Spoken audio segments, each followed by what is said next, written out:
आज Doubtnut app download करें। Doubtnut पर अपने सभी गणित, रसायन विज्ञान, भौतिक विज्ञान और जीव विज्ञान के डाउट्स का करो सफाया। बस प्रश्न की फोटो खींचो, एक ही प्रश्न को क्रॉप करो और तुरंत वीडियो सोल्यूशन पाओ।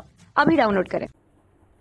हेलो स्टूडेंट्स, क्वेश्चन दिया गया है हमें कि कैसे प्राप्त करेंगे। हमें अलग अलग कंडीशंस दी गई है। तो सबसे पहली है कि फार्मिक अम्ल से हमें ऑक्सैलिक अम्ल कैसे मिलेगा, ठीक है। दूसरी है एसिटिक अम्ल से मेथिलएमीन। तीसरी है एसिटाल्डिहाइड से फॉर्मल्डिहाइड, ठीक है। और चौथी है ऑक्सैलिक अम्ल से फॉर्मिक अम्ल हमें कैसे मिलेगा। तो ठीक है, चलिए देखते हैं। तो देखो, सबसे पहला हमें दिया हुआ है फॉर्मिक अम्ल से ऑक्सैलिक अम्ल हमें निकालना है। तो देखो, फॉर्मिक अम्ल का जो सूत्र होता है या उसको हम कैसे लिखते हैं। तो देखो, फॉर्मिक अम्ल को हम लिखते हैं C double bond O bond OH bond H, या फिर अपन इसको ऐसे भी लिख सकते हैं HCOOH, ठीक है। चलिए, अब हम इसको दो अणु NaOH के साथ रिएक्ट करवाते हैं तो हमारे पास ये आता है HCOONA, ठीक है। एक बार देख लेते हैं। इसके भी हमने दो अणु लिए हैं, ठीक है, ये यहाँ पर ओके। तो हमारे पास ये प्रोडक्ट आ जाता है, ठीक है, ये वाला उत्पाद आ जाता है। तो अब इसको क्या करते हैं, हम 360 डिग्री पर हम इसको गर्म करते हैं, यानी कि इसका ऊर्ध्वपातन करवाते हैं, ठीक है। जब हम इसका ऊर्ध्वपातन करवाते हैं तो हमारे पास क्या होता है, जो ये है HCOONA जो है, जब हम इसका उत्पादन करवाएंगे तो हमारे पास बचता है दो अणु COONA के, ठीक है। जब हम फिर इसका दोबारा से अगेन, ये जो क्रियाएं हैं ये एक ही बार में संपूर्ण नहीं होगी, ये अलग अलग स्टेप्स में होगी। तो फिर जो COONA जो होता है, इसके जो दो अणु है, इसको हम H2O के साथ दोबारा क्रिया करवाते हैं तो हमें मिलता है ऑक्सैलिक अम्ल, जिसको हम लिखेंगे C double bond O bond OH, ठीक है। Again C double bond O bond OH, ठीक है। तो ये मिल जाता है हमें ऑक्सैलिक अम्ल। किससे मिलता है ये हमें? फॉर्मिक अम्ल से ऑक्सैलिक अम्ल मिल जाता है, ठीक है। सेकेंड हम देखते हैं। दूसरा हमसे बोला गया है कि हमें एसिटिक अम्ल से मेथिलएमीन बनाना है, ठीक है।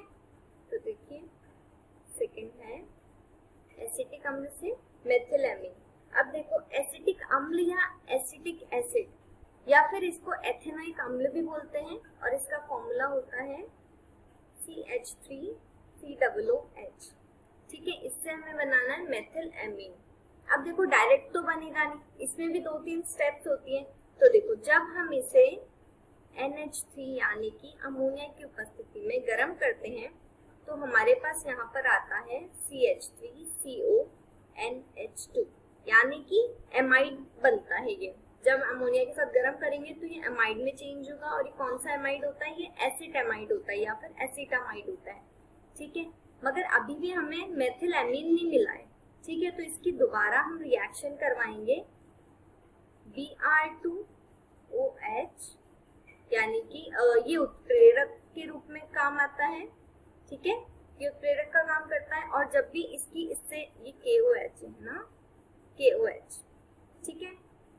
जब भी रिएक्शन करवाते हैं तो ये कौन सी अभिक्रिया होती है? ये होती है हाफमैन ब्रोमाइड, ठीक है। हाफमैन ब्रोमाइड अभिक्रिया होती है, ठीक है। तो ये क्या करेगा, ये जो CO ग्रुप है ना, इसको एलिमिनेट कर देगा, और जब ये CO ग्रुप को एलिमिनेट करेगा तो ये बनेगा CH3NH2, ठीक है। ये हो गया हमारा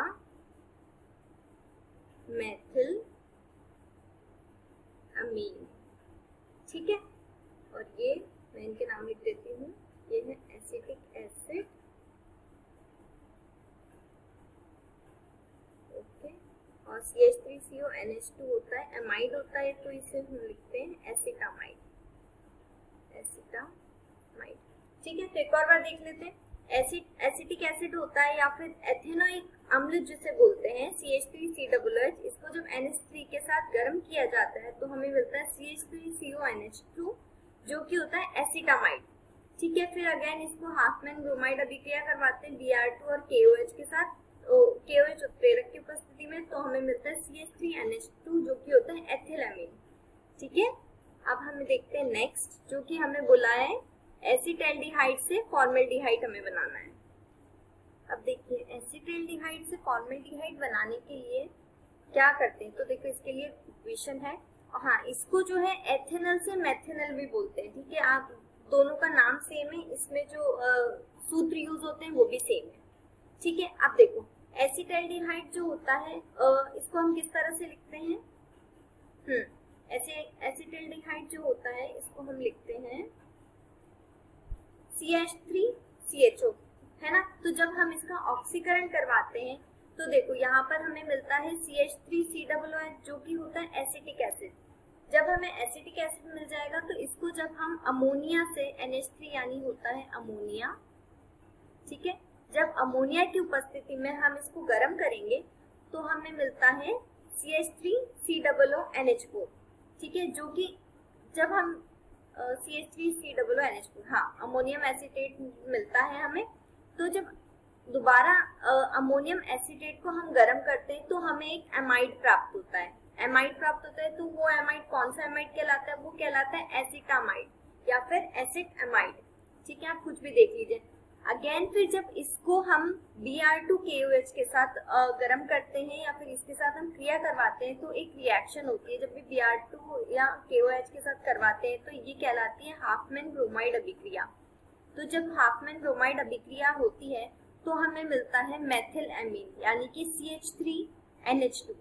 ठीक है, और इसकी हम जब दोबारा NaOH और HCl के साथ अभिक्रिया करवाएंगे तो हमें मेथिल अल्कोहल मिलता है, और उसकी दोबारा जब हम इसका ऑक्सीकरण करवाते हैं Cu की उपस्थिति में 300 डिग्री सेल्सियस पर, तो हमें मिलता है HCHO यानी कि फॉर्मल्डिहाइड।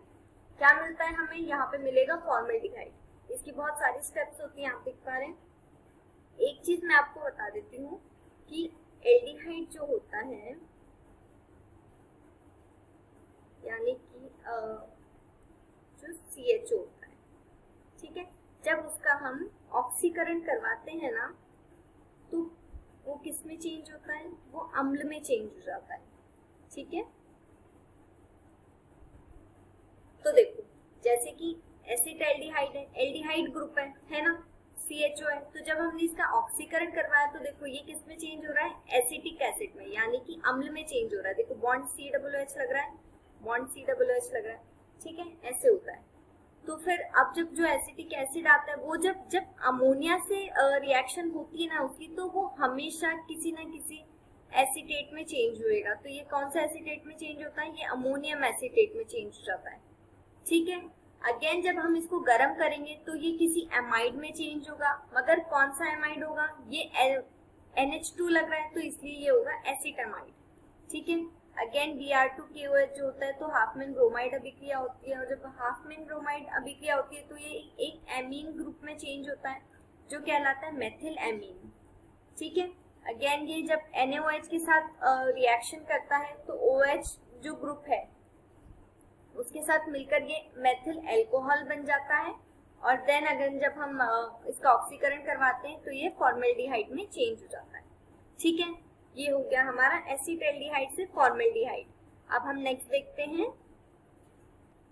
देखो अब अगला है हमारा ऑक्जेलिक अम्ल से हमें फॉर्मिक अम्ल बनाना है।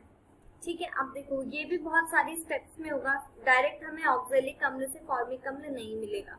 ठीक है, अब देखो इसको कैसे इसकी रिएक्शंस होती है ये हम देखते हैं। सबसे पहले क्या करेंगे, जो ऑक्जेलिक अम्ल होता है ना, ये देखो, और ये है ऑक्जेलिक अम्ल,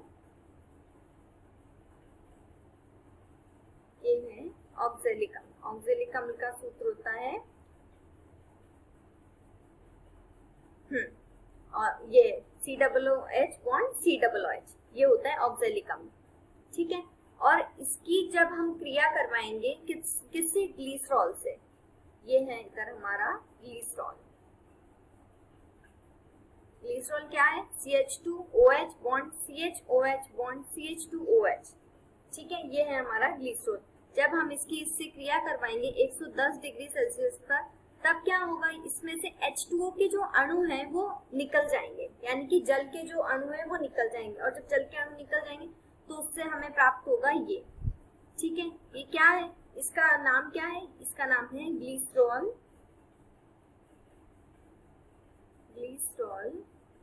मोनो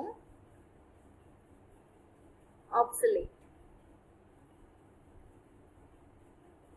ठीक है, इसके बाद जब हम इसकी जो ग्लिसरॉल मोनो ऑक्सलेट है, इसको जब हम CO2 के साथ प्रवाहित करेंगे या फिर CO2 के साथ जब हम की उपस्थिति में इसकी रिएक्शन करवाते हैं, तब हमें प्राप्त होता है ग्लिसरॉल मोनोफॉर्मेट।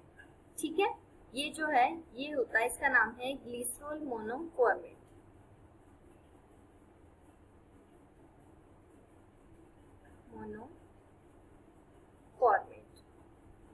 ठीक है, और जो ग्लिसरॉल मोनोफॉर्मेट है, इसकी जब हम फिर अगेन दोबारा से H2O के साथ करवाते हैं तो हमें मिलता है HCOOH, जो कि होता है हमारा फॉर्मिक अम्ल। क्या होता है, फॉर्मिक अम्ल। ठीक है, और फॉर्मिक अम्ल के बाद जब हम दोबारा इसकी जब H2O के साथ करवाते हैं, हाँ, तो एक तो मिलता है हमें फॉर्मिक अम्ल और एक मिलता है हमें, हाँ, ये हमें दो उत्पाद मिलते हैं। तो एक तो हमें मिला है फॉर्मिक अम्ल और एक हमें मिलेगा ग्लिसरॉल। ठीक है, तो इस तरह से हमें मिल जाएगा। हमें यही तो चाहिए था, ऑक्सैलिक अम्ल से हमें चाहिए था ऑक्सैलिक अम्ल से फॉर्मिक अम्ल। ठीक है, हाँ, ये लास्ट में क्या है, हाँ, ये लास्ट में दो उत्पाद प्राप्त हो रहे हैं हमें, एक तो हो रहा है फॉर्मिक अम्ल और एक हो रहा है ग्लिसरॉल। ठीक है, ये प्लस था बीच में। ओके, तो हमें क्या मिल रहा है, ऑक्सैलिक से डायरेक्ट फॉर्मिक मिल रहा है। एक बार क्विक रिवीजन देख लेते हैं इसका। देखो, सबसे पहले ग्लिसरॉल को जब हमने ऑक्सैलिक अम्ल के साथ रिएक्ट करवाते हैं 110 डिग्री पे, तो क्या होता है, H2O के अणु यानी कि जल के जो अणु होते हैं वो निकल जाते हैं, तब हमें मिलता है ग्लिसरॉल मोनो ऑक्सलेट। ठीक है, अब ग्लिसरॉल मोनो ऑक्सलेट को CO2 के साथ जब हम करवाएंगे रिएक्शन, तब हमें मिलेगा ग्लिसरॉल मोनोफॉर्मेट, और जब मोनोफॉर्मेट को H2O के साथ दोबारा रिएक्ट करवाते हैं तब हमें फॉर्मिक अम्ल मिल जाता है, जो कि हमें चाहिए था। एक और सह उत्पाद मिलता है जो होता है ग्लिसरॉल, ये एक्स्ट्रा उत्पाद होता है। ठीक है, तो आई होप आपको समझ आया होगा। Thank you. कक्षा 6 से 12वीं से लेकर नीट, IIT, JEE वो एडवांस के लेवल तक 1 करोड़ से ज्यादा छात्रों का भरोसा। आज ही डाउनलोड करें डाउटनेट ऐप या व्हाट्सएप करें अपने सारे डाउट्स 8400 400 400 पर।